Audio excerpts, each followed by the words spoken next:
Hello, everybody. Welcome back to our podcast. Oh my Hello. goodness. It's been a while since we kind of talked about our job and how we're doing in life overall. So we definitely wanted to come back and reflect on some of that. But before any of that, we wanted to introduce our podcast. We are a podcast that covers a variety of topics from faith, Enneagram, being third culture kid, navigating adulting, and a lot of brain dumps. Before we get into the meat of our episode, hi, my name is Yehna. I am Jessie, and welcome to our 18th episode of At At the the table. Table. Oh, episode 18. Here Let's we go. go. So today is SPED episode 2. Going to give an update on how we're doing with our jobs lately and just with recent events that have been happening in Yena's school. It kind of triggered this whole conversation of the burdens of our job again. It never goes away. And just thinking about like what does our kids' futures look like? Like Hmm. where are they going to end up in life?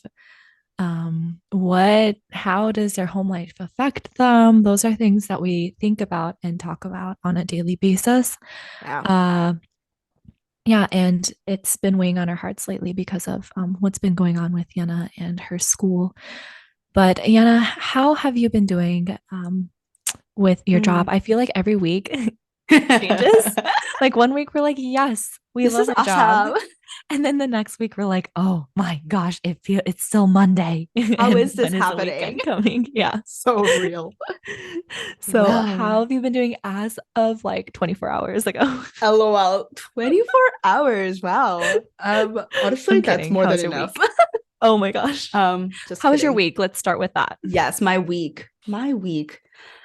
Whew, it kind of seeps into our second point, but definitely has been an heavy week for our school as a whole, not just for myself. We had a Mm, pretty shocking event happen in our school. If you guys follow our Instagram, I do touch on it, where a student had taken their own life. mm, And I didn't have a personal relationship, but it definitely just the heaviness and the shock and the grief permeated the school. And it was on my heart. So honestly, I felt really encouraged in the sense that it led me to prayer. And it was really good for me to reflect on how we could move as a school. And it challenged me and convicted me of how much I need to pray for my students and to keep them mhm, in my thoughts. So as of this week, it's been a lot of just navigating what it means to be a teacher to them. What does that mean? My role? Yes, I'm teaching them math and science and social studies, but really when it comes to their soul and their heart and their future, what does that mean for me? What is my role in that? Yeah. So kind of an overarching big thing that's on my mind is the act of discipline. I think that's been difficult to navigate as a teacher because it's like, yes, I want to show them constructive criticism. I want them to work towards a good direction in their life and build them up to be functioning adults in our society. But mm, also, I'm not their parent. So, how do I keep that consistent with their home, but not take on the role of being their mom or their dad or whatever, you know? So, just right. finding that boundary between that has been weirdly a difficult one to navigate, but Mm, one that's been on my mind as of a couple weeks now. So, yeah, that's right. been going on top of a Yeah. lot of other things. So, a lot of reflection. Yeah. And I know I said we'd go in the order that I just shared, but I think LOL. how you were sharing, I'm like, okay, we need to talk about this because I mean, we're not parents, so we don't No. know when that day comes when we're going to have hard conversations and talk to our kids about certain topics. Like, that's going to be hard in itself. And I Mm-hmm. cannot imagine just the dilemma that parents have of when do we talk about like natural disasters and like people dying? How Mm-hmm. do we approach the conversation of death? How do we approach the conversation of there are evil people in the world to Right. be teachers of special needs kids, there's another layer of difficulty of how much are they going to understand and how much are they going to kind of like, because a lot of my students have autism and they would like perseverate. They might really just like take that and have that become their reality and have So it kind of true. spin. Right. And so it really depends case by case. But Mm-hmm. when something like this happens, it's like, how do you go about explaining it to them in the best Mm-hmm. way that they can receive it at the moment? So true. So I'm sure that was hard for you. I mean, even when, where was the major earthquake recently? In Libya, No, no, no. Turkey. Turkey. Yes, Yes. yes. In Turkey, the huge earthquake, it's like, I kind of mentioned about the earthquake, but how? Like, how Right. do you explain to them like buildings collapsed and people die? I And know. it's just such a hard conversation to navigate. Obviously, I work with elementary kids and Yana works with high school special needs kids, but yeah, it's just tricky, It you is know? tricky. Yeah. The Yeah. concept of death is already hard for us Right. to think through and process through, but at least a lot of my students are very high functioning and very independent. And like Jessie Mm, mentioned, my big fear is that they would obsess over the concept of death. right. Right. And you said take on it as a reality. And I'm like, ooh, no, we're not doing that today. We I can't do it. know. So definitely a Heavy week. difficult one to navigate. Yeah. Yeah, Heavy that's such week. a heavy week for you. Yana, you kind of touched on the home life and how that's been burdening you as of this school year because of the students, the different demographics of kids that you teach. But in terms of, yeah, with what's been going on with your school, like how has that been with you? And like, what have you been thinking about in terms of their kids' home lives and how school might be the only place of consistency and stability in their life? My goodness. I think with the recent events, or before the recent events, I've thought about it a lot because you Mm-hmm. see it, whether you like it or not. You just see raw life play out in your classroom. And especially in my classroom, filters are pretty much gone. You know things you probably wish you never knew and Mm-hmm. all of those things. And then with this, I've just thought about it to a whole different level of how, and then bring in my own faith into it, thinking, how am I supposed to be the hands and feet of Christ in Mm-hmm. this classroom while trying to love on them, but also teaching them the realities of life? Mm-hmm. Because at least for my age group, I only have 4 years with them until Yeah. they have to become functioning adults in our society. You're like the And last step until they're just right. out on their own, right? Ooh, I don't know. Just with all of that, I just hope that I'm like making a good impact in their life. I Mm. don't know. It's still something that's so real in my head because it's like going on. Yeah, what was going through my brain at the moment. I think when we think about that, we're the only, or we might be the only source of consistency and stability in their life because of how broken their families Mm-hmm. are. It puts a lot of weight to what we're doing. Like, we're not just teachers, we're people that are giving them community, giving them belonging. Mm-hmm. And that's not something that you just take so lightly. Right. Like sometimes, depending on how I'm doing in my personal life and what I carry into work, I'm like, we'll just wing this week and see how it goes. And it's like, no, Right. they need you. And sometimes I forget that. And but then on the other hand, I might forget that. But then the next week, I might feel super just overly, I might overthink it sometimes of, oh my gosh, I am half-heartedly going about today. And that has an effect on them too. Like if I'm Yeah. not present and something else is going in my head and I'm not able, like I lash out on them or I'm not patient with them, like that has an effect on them too. So And true. not that I have to be this perfect, mama Human being. bear that provides them safety and security and that everything is perfect in this.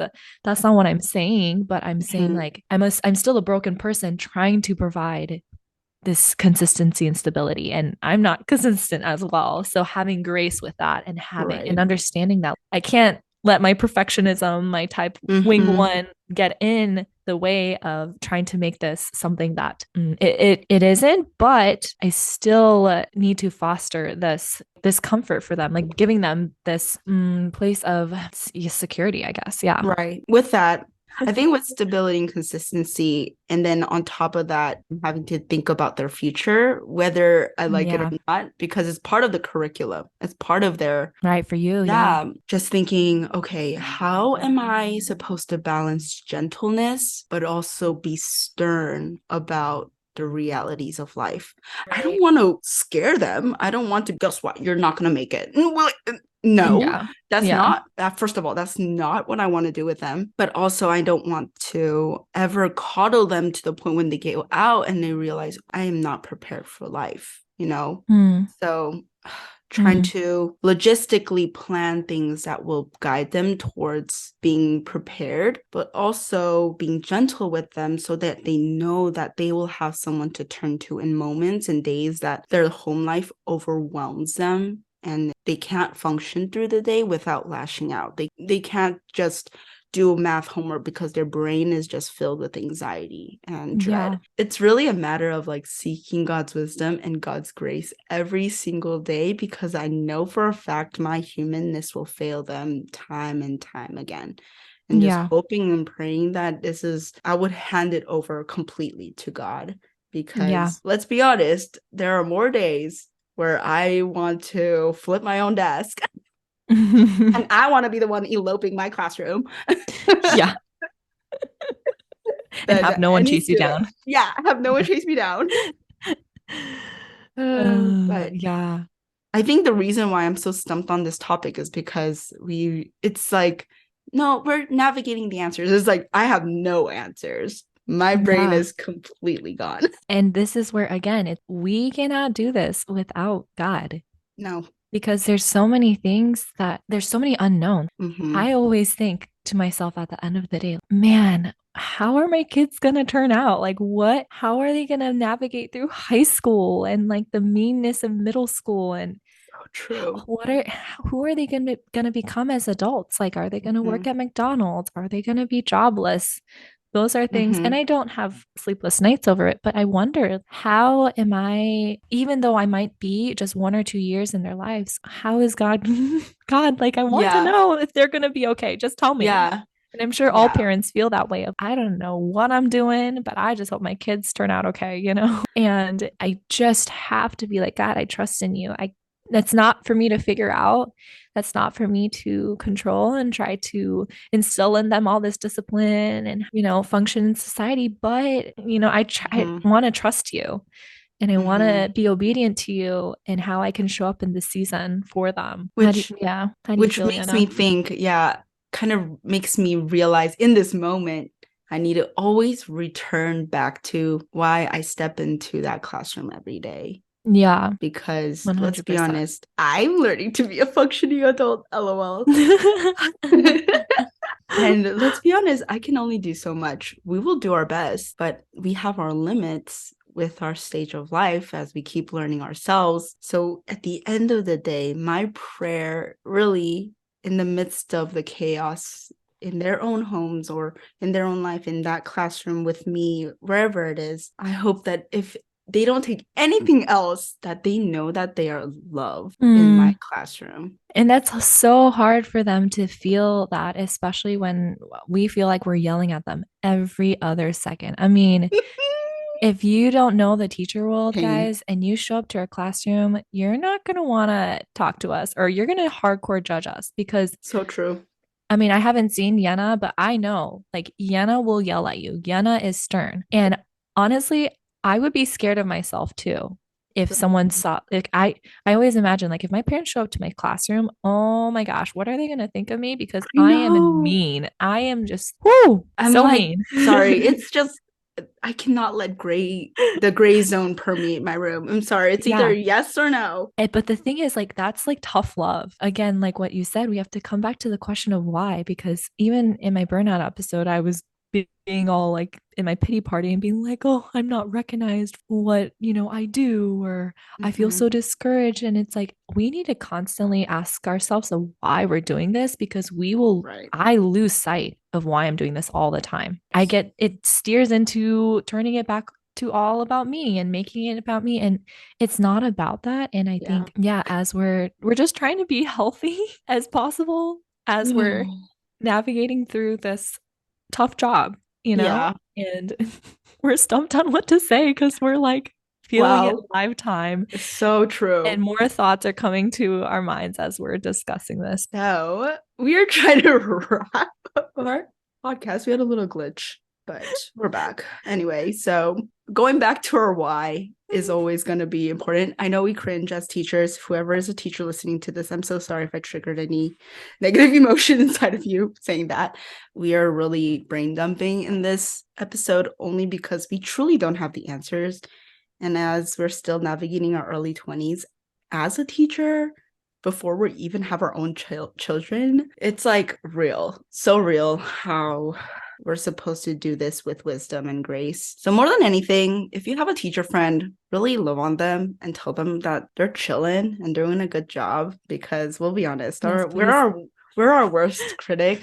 All of us are kind of drowning right now because we don't have enough support. But anyway, all of that to say is thank you for always listening to our terrible brain dumps of our career. We promise it's not that we hate it. It's just that we really need to work it out and verbalize what's going on in order to go back into the battlefield. Please pray for your teachers. Thank you for listening to our brain dump. As always, please follow our Instagram. Listen to us on Spotify. We're also on YouTube. And subscribe, turn on that notification bell so you know that we are up with a new episode. Stay tuned to more brain dumps and more craziness on our podcast. As always, thank you. And we'll see you next time. Bye. Bye.